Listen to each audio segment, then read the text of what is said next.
Hello everyone, welcome back to our channel and welcome back to the Capital Insight series brief update. This series sits within our Fundamentals with Noise series, and today we are doing a continuation of our tokenization series. We've already talked to you a lot about tokenization, and the two recent videos that we did on tokenization were first and foremost the gold tokenization by DBS in Singapore, and secondly, we did an extensive video on a neutral read on tokenization.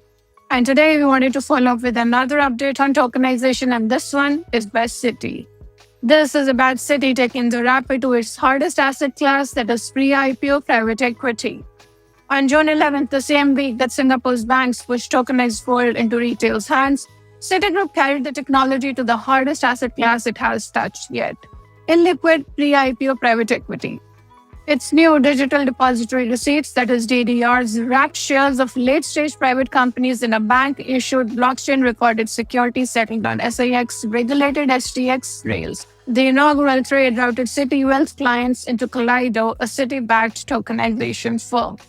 Now, this is the third node that we have done in a fortnight. Tokenized deposits, that is the US Banks Clearinghouse Consortium, tokenized gold, DBS, OCBC, and UOB across roughly 2 months, and now the tokenized private securities. The progression is a single because the asset class is getting harder, not easier. Deposits are power stable and fungible. Gold is liquid and fungible. Pre-IPO equity is neither. When the wrapper reaches the most illiquid, most access-constrained corner of the market, experimental stops being the right word. The rails are being laid for the assets that need them the most. Now, the mechanics rhymes with defending the float because Citi runs an STX permission ledger and not a public chain. It acts as both the issuer and the custodian, and the structure stays inside the regulated market infrastructure end to end. This is the same posture that we shared with you in the Deposit Consortium: incumbents adopting the technology while denying crypto-native venues the rails. And now this extends from monies to securities.